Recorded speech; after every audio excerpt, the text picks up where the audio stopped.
बच्चों, मैं शाहरुख अंसारी आपका बायोलॉजी टीचर आपके लिए वीडियो लेकर के आया हूँ। रिप्रोडक्शन यूनिट से मैंने वीडियो बनाया है जिसके अंदर मैं बताऊंगा कि जनरली बच्चे लोग क्या मिस्टेक एग्ज़ाम के अंदर करके आते हैं, उनकी कॉपीज़ में जो मिस्टेक निकलती हैं वो जनरल मिस्टेक्स क्या हैं। तो उन्हीं टॉपिक को लेकर के मैं ये वीडियो बना रहा हूँ। अभी हम रिप्रोडक्शन यूनिट से सबसे पहला चैप्टर यहाँ पर हम लोग कर रहे हैं, जिसका नाम है sexual reproduction in flowering plants. तो यहाँ पर देखिएगा आप बच्चों, इस वीडियो के अंदर कि सबसे पहला टॉपिक जो हमने यहाँ पर लिया है वो है हमारा, यहाँ नंबर 1 है, ये नंबर 2 होगा बच्चों हमारा। नंबर 1 यहाँ पर जो पॉलन ग्रेन का अगर दूसरा नाम आपको मिल जाता है एग्जाम के अंदर तो तब कोई कंफ्यूजन ना रखें। इसका जो दूसरा नाम होता है इसको मेल गैमेटोफाइट भी बुलाते हैं बच्चों। तो आपको आंसर उसी के अकॉर्डिंग करना है कि ये पॉलन ग्रेन ही होगा अगर ये मेल गैमेटोफाइट लिखा हुआ आ जाता है तो। दूसरा, यहाँ पर कंपोजिशन में बहुत मिस्टेक हो जाती है, एक्साइन की कंपोजिशन को लेकर और इंटाइन की कंपोजिशन को लेकर। ध्यान रखना, पॉलन ग्रेन की जो बाहरी जो लेयर होती है उसको एक्साइन कहते हैं और वही टफ लेयर होती है। तो ये जो बनी होती है हमारी, ये स्पोरो पॉलेनिन नाम की केमिकल से बनी होती है, ये याद रखना है, भूलना नहीं है ना। और जो ये अंदर की इंटाइन लेयर है, एक बार को एक्साइन पूछ लिया तो आप बिल्कुल क्लियरली स्पोरोपोलिन लिखकर उसको सही कर देंगे। लेकिन कभी कभी अगर इंटाइन एग्जाम के अंदर आ जाता है, कोई एमसीक्यू बना देते हैं इस तरह का, तो आपको वहाँ पर ध्यान रखना है कि आपको सेल्यूलोज प्लस पेक्टिन ही लिखकर आना है। इसको इंटरचेंज मत कर देना कभी, आप लोग एक्साइन में सेल्यूलोज प्लस पेक्टिन लिख दें और इंटाइन में स्पोरोपोलिन। तो इसको बहुत ध्यान रखना है, एक्साइन बना होता है आपका स्पोरोपोलिन का और इंटाइन बना होता है आपका सेल्यूलोज प्लस पेक्टिन का। इसके बाद जनरेटिव सेल और वेजिटेटिव सेल, यहाँ पर कंफ्यूज हो जाते हैं बच्चे बहुत बार। तो जो जनरेटिव सेल है, एक काम करेंगे आप लोग, इस जनरेटिव का जी याद रख लें। जनरेटिव के जी से मतलब गैमीट, तो यहाँ पर मेल गैमीट्स को बनाने वाली हमारी होती है जनरेटिव सेल, और जो पॉलन ट्यूब बनती है, पॉलन ट्यूब को बनाने वाली होती है हमारी वेजिटेटिव सेल। नेक्स्ट, यहाँ पर नंबर 3 पर हम लोग बात कर लेते हैं बच्चों, मोनोएसियस और डायएसियस। बहुत बच्चे कंफ्यूज रहते हैं मोनोएसियस और डायएसियस के अंदर भी। तो सबसे पहले मोनोएसियस को समझिए। मोनो मतलब एक ही प्लांट बॉडी ले लीजिए, और एक ही प्लांट बॉडी पर जब दोनों सेक्स ऑर्गन प्रेजेंट होंगे, यानी ऐसे फ्लावर प्रेजेंट होंगे जिनमें दोनों के सेक्स ऑर्गन हो, मेल के भी और फीमेल के भी। ये ध्यान रखना है आपको, एक ही, यहाँ मोनो का मतलब होता है एक ही प्लांट बॉडी के ऊपर दोनों सेक्स ऑर्गन, तो तब हम उसको मोनोएशियस कंडीशन कहते हैं। डायसियस कंडीशन इसका अपोजिट हो जाएगा। डायसियस में दो अलग अलग प्लांट होते हैं बच्चों। एक प्लांट ऐसा होगा जिसके अंदर या तो सिर्फ आपको मेल के सेक्स ऑर्गन देखने के लिए मिलेंगे, एक प्लांट बॉडी ऐसी हो सकती है जिसके अंदर आपको सिर्फ और सिर्फ फीमेल के सेक्स ऑर्गन देखने के लिए मिल जाते हैं। तो ये मोनोएशियस और डायसियस कंडीशन होती है। नेक्स्ट आता है क्लिस्टोगैमस एंड चेस्मोगैमस। इसके अंदर भी बच्चे कंफ्यूज हो जाते हैं। क्लिस्टो का सीएल पकड़ लो आप यहाँ से, ये सीएल जो है यानी कि क्लोज्ड पेटल्स, ऐसे फ्लावर जिसमें क्लोज्ड पेटल्स होंगे वो आपके क्लिस्टोगैमस फ्लावर्स होंगे, और चेस्मोगैमस के ओपन फ्लावर्स होते हैं, ओपन पेटल वाले फ्लावर्स होते हैं। नेक्स्ट आता है हमारा inbreeding depression. What is inbreeding depression? तो बच्चों, इनब्रीडिंग मतलब सेल्फ फर्टिलाइजेशन की वजह से, अगर ये रिपीटेड प्रोजेनीज के अंदर रिपीटेड मोड पे होता रहे, बार बार प्रोजेनीज में उनके बहुत ही नज़दीकी रिलेशन में अगर इनब्रीडिंग होने लगे तो इनब्रीडिंग डिप्रेशन हो जाता है। माने उनके अंदर एक तो फर्टिलिटी कम हो जाएगी, और जो क्वालिटी ऑफ जीन है वो भी डिग्रेड हो जाती है, वो भी कम हो जाती है, और फर्टिलिटी कम हो जाती है, और लाइफ स्पैन भी रिड्यूस हो जाता है। अब नॉर्मेलिटीज आ जाती हैं, चाहे वो प्लांट्स के अंदर हो रहा हो चाहे वो एनिमल्स के अंदर हो रहा हो। तो एक लॉन्ग टर्म में इनब्रीडिंग डिप्रेशन हो जाता है। आउट ब्रीडिंग डिवाइसेस को याद रखेंगे, आउट ब्रीडिंग है ये ING। आउट ब्रीडिंग डिवाइसेस कुछ ऐसी एडेप्टेशंस हैं जिसमें जो प्लांट्स होते हैं वो अपने अंदर कुछ ऐसी चीज़ों को डेवलप कर लेते हैं जिससे कि उनके अंदर सेल्फ फर्टिलाइजेशन ना हो पाए, या सेल्फ पॉलिनेशन कह लो, ना हो पाए वहां पर। नेक्स्ट हमारे पास बच्चों यहां पर है functional megaspore produced by 1 megaspore mother cell. कितने फंक्शनल मेगास्पोर प्रोड्यूस होते हैं? 1 मेगास्पोर मदर सेल से, यानी 1 MMC से। याद रखना, यहां मेगास्पोर दिया है, मेगास्पोर जो होगा वो 1 mmc से, आपको हमेशा याद रखना है, एक ही मेगास्पोर बनता है, एक मेगास्पोर बनेगा।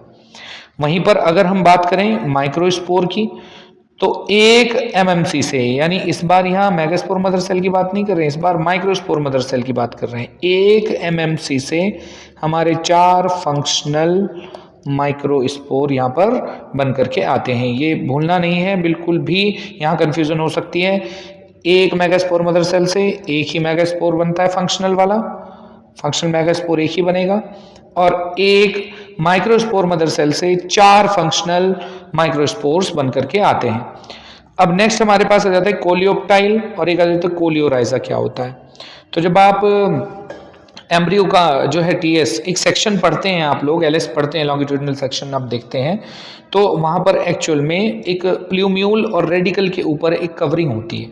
तो वो जो कवरिंग होती है उन दोनों के ऊपर, उन्हीं को कोलियोप्टाइल और कोलियोराइजा कहते हैं। अब डिपेंड करता है, अब आपको याद रखना है कि किसके ऊपर कौन सी कवरिंग होती है। तो कोलियोप्टाइल की बात कर लेते हैं। तो बच्चों, जो प्ल्यूम्यूल होता है, प्ल्यूम्यूल, उसके ऊपर की कवरिंग को कोलियोप्टाइल कहते हैं, और जो रेडिकल होता है ना, रेडिकल के ऊपर की कवरिंग को हम कोलियोराइजा कहते हैं। इसको याद करने के लिए काम करें, आर यहाँ पर आ रहा है कोलियोराइजा के अंदर, और पी यहाँ पर आ रहा है कोलियोप्टाइल के अंदर, ठीक है ना। इससे आपको ये लर्न करने में आसानी हो जाएगी। नेक्स्ट आते हैं बच्चों, नेक्स्ट स्लाइड के ऊपर हमारे पास नेक्स्ट आ जाता है ह्यूमन रिप्रोडक्शन। यहाँ पर भी बच्चे कुछ मिस्टेक्स करते हैं, तो देखते हैं क्या क्या मिस्टेक्स करते हैं। पहले सबसे नंबर 1 जो मिस्टेक यहाँ पर हो जाती है, यहाँ पर नंबरिंग का इशू हो रहा है बच्चों, कोई दिक्कत नहीं है, आप लोग उसको करेक्ट कर लेंगे। यहाँ नंबर 1 है, ये नंबर 2 है, नंबर 3, नंबर 4। तो यहाँ पर GnRH कहाँ से रिलीज होता है, ये भूलना नहीं है बिल्कुल भी। ये हाइपोथैलेमस से रिलीज होता है, हाइपोथैलेमस से रिलीज होता है। और GnRH था हमारा गोनेडोट्रोपिन रिलीजिंग हार्मोन। यहाँ पर Gn होता है गोनेडोट्रोपिन्स। गोनेडोट्रोपिन्स हमारे रिलीज होते हैं कहाँ से, ये होते हैं हमारे पिट्यूटरी से रिलीज होते हैं, पिट्यूटरी से रिलीज होते हैं, ये ध्यान रखना है बच्चों। गोनेडोट्रोपिन्स कहते हैं, Gn शॉर्ट फॉर्म में लिखा है, GnRH गोनेडोट्रोपिन रिलीजिंग हार्मोन्स होते हैं। Gn यानी गोनेडोट्रोपिन्स हमारे LH और FSH 2 होते हैं। इसके बाद प्लॉइडी की बात करें तो प्लॉइडी यानी कि N या फिर 2N वाली कंडीशन है ना, हैप्लॉइड या डिप्लॉइड। तो ये हमें प्लॉइडी पहचाननी होती है प्राइमरी स्पर्मेटोसाइट की और प्राइमरी oocyte की, साथ में सेकेंडरी स्पर्मेटोसाइट की और सेकेंडरी oocyte की। ये बड़ा इंपॉर्टेंट है, आपको ध्यान देना है इसके ऊपर। चाहे स्पर्मेटोसाइट हो चाहे oocyte हो, अगर वो प्राइमरी है तो आपको याद रखना है कि प्लॉइडी होगी 2N, और चाहे वो स्पर्मेटोसाइट सेकेंडरी हो चाहे oocyte सेकेंडरी हो, तब भी आपको याद रखना है कि सेकेंडरी वाले में जो प्लॉइडी होती है वो हैप्लॉइड होती है, क्योंकि ये मियोसिस के बाद बनता है, मियोसिस फर्स्ट के। ओके बच्चों, नेक्स्ट यहाँ पर हमें पूछा है, एक कन्फ्यूजन रहता है कि LH का कोई दूसरा नाम भी होता है। बिल्कुल, LH का एक दूसरा नाम होता है ल्यूटेनाइजिंग हार्मोन का। किन के अंदर, मेल्स के अंदर, फीमेल के अंदर नहीं। मेल के अंदर हम इसको एक और नाम देते हैं, मेल के अंदर इसको ICSH बुलाते हैं। यहाँ पर इसका आपको पता होना चाहिए, I4 यहाँ पर होता है interstitial, C for cells, S for stimulating, H for hormone. Interstitial cells को स्टिमुलेट करने वाला हार्मोन LH कहलाता है। नेक्स्ट हमारे पास यहाँ पर है साइकिल्स आपको दी गई। ये बड़ा प्रॉब्लमेटिक रहता है बहुत सारे बच्चों के लिए। तो इसमें प्रॉब्लम क्या आती है देखिएगा, इसमें हार्मोन्स को याद रखना थोड़ा सा दिक्कत वाला रहता है। तो मैं आज आप लोगों को बता दूं यहाँ पर इन शॉर्ट कि इसमें हार्मोन को हम कैसे समझ सकते हैं। इसको नंबरिंग को ठीक करते हैं। सबसे पहले 1 2 3 एंड 4। पहला है यहाँ पर मेंस्ट्रुअल फेज। मेंस्ट्रुअल फेज के अंदर कौन से हार्मोन का जो है लेवल बढ़ता है या घटता है, यहाँ मैं लेवल्स की ही बात करूँगा। तो जो मेंस्ट्रुअल फेज होती है आपको पता है इसमें ब्लीडिंग होती है, और इस फेज में एक तो आपका प्रोजेस्टेरॉन, इन दो की ही बात करके चलेंगे, ओवेरियन हार्मोन से, एंड एस्ट्रोजन, इन दोनों का ही जो लेवल है, दोनों के ही लेवल यहाँ पर कम हो जाते हैं, डाउन हो जाते हैं। प्रोलिफरेटिव फेज में क्योंकि यहाँ पर एंडोमेट्रियम बन रही होती है, तो इस कंडीशन में बनाने के लिए जो स्टिमुलेशन देता है, जो फॉलिकल सेल्स को स्टिमुलेट करता है, वो कौन है, FSH होता है। ये हेल्प करता है और इसकी वजह से फिर फॉलिकल सेल्स के द्वारा क्या बनता है, एस्ट्रोजन बनता है, एस्ट्रोजन भी बनेगा। ये दोनों का ही लेवल यहाँ पर क्या हो जाता है, इंक्रीज हो जाता है, ये ध्यान रखना है। ओव्यूलेटरी फेज की बात कर लेते हैं। ओव्यूलेटरी फेज में जो LH है इसका लेवल बढ़ता है। LH जब तक नहीं बढ़ेगा तो ओव्यूलेशन नहीं होगा, तो ओव्यूलेटरी फेज में LH का लेवल बढ़ता है। अब ल्यूटियल फेज में कॉर्पस ल्यूटियम बनेगा तो प्रोजेस्टेरॉन बढ़ेगा, वहाँ पर सिक्रेट होगा। तो यहाँ पर आप लिखेंगे कि प्रोजेस्टेरॉन का जो लेवल है वो इंक्रीज हो जाता है। नेक्स्ट स्लाइड पे आते हैं। नेक्स्ट क्लीवेज और ब्लास्टोसिस्ट और इम्प्लांटेशन, इनके बारे में पढ़ना है। ये आपको पता है कि फर्टिलाइजेशन के बाद में होने वाले क्या हैं, ये इवेंट्स हैं, इंपॉर्टेंट इवेंट्स हैं फर्टिलाइजेशन के बाद के। सबसे पहले पढ़ लेते हैं क्लीवेज कब होता है। हमें इवेंट का ना टाइमिंग यहाँ पर पढ़ रहे हैं। दरअसल क्लीवेज जो है वो आफ्टर 24 आवर्स होता है। किसके? फर्टिलाइजेशन के 24 घंटे के बाद क्लीवेज का प्रोसेस होगा, जिसमें जो फर्टिलाइज्ड एग है यानी कि जो जाइगोट है वो दो हिस्सों में डिवाइड हो जाता है, एक से दो सेल्स बन जाते हैं। ब्लास्टोसिस्ट की बात करें तो ब्लास्टोसिस्ट फर्टिलाइजेशन के कितने बाद होता है? ये होता है 4 to 5 days after fertilization. Timings याद रख लेना, MCQ में भी काम आ सकती है। तो 4 to 5 days after fertilization blastocyst बनता है। ठीक है, नेक्स्ट है हमारा इम्प्लांटेशन। इम्प्लांटेशन कब होता है? तो 6 से लेकर 9 दिन 6 to 9 डेज आफ्टर फर्टिलाइजेशन जो एम्ब्रियो है वो इम्प्लांट हो जाता है inside the endometrium in the uterus. Next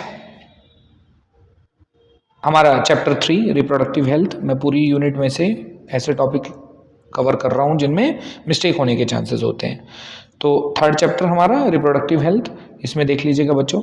यहाँ पर बस हमें दिक्कत बाकी तो कहीं नहीं आती, बहुत इजी चैप्टर है ये, लेकिन इवेंट्स को लर्न करने में यहाँ पर थोड़ी सी दिक्कत रहती है। इसको बहुत इजीली हम लोग याद करेंगे। यहाँ पर 1, 2 और 3 कर लेते हैं। सबसे पहला आपको 1951 को याद रख लेना है। 1951 में हमारा जो है फैमिली प्लानिंग इंडिया में जो है चला था प्रोग्राम, फैमिली प्लानिंग प्रोग्राम, ये याद रखना है। फैमिली प्लानिंग का प्रोग्राम यहाँ पर चला था। इसके बाद 1997 में यही प्रोग्राम थोड़ा सा और अच्छी तरह से इम्प्लीमेंट किया गया था, बहुत ही बेहतर तरीके से इसको बनाया गया था, और इसको बुलाते हैं हम RCH प्रोग्राम।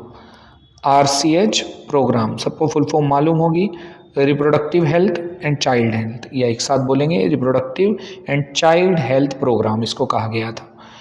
नेक्स्ट हमारा 1971, इसमें हमारा लीगलाइजेशन हुआ था MTP का। MTP मतलब मेडिकल टर्मिनेशन ऑफ प्रेगनेंसी।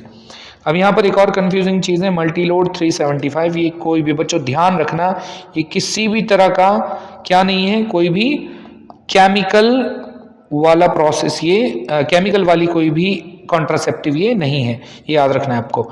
ये एक्चुअल में एक कॉपर की ही क्या है, ये एक तरह की IUD है, इंट्रा यूटेराइन डिवाइस है। गलती से कुछ बच्चे इसको केमिकल समझ के केमिकल लिखाते हैं वहाँ पर कि केमिकल कॉन्ट्रासेप्शन है, नहीं, ये एक्चुअल में कॉपर वाली IUD है, इंट्रा यूटेराइन डिवाइस है या इंट्रा यूटेराइन कॉन्ट्रासेप्टिव डिवाइस है, यानी कि IUCD भी इसको बुलाया जा सकता है। अभी कोशिश करता हूँ कि मैं आपका जो जेनेटिक्स है उसमें से भी कुछ ऐसे कंफ्यूजिंग टॉपिक्स थोड़े थोड़े मैं बना दूं। तब तक के लिए आप इसको एक बार देखिएगा और ज़रूर सारे टॉपिक्स को अच्छे से पढ़िएगा। बेस्ट ऑफ लक बच्चों, थैंक यू सो मच।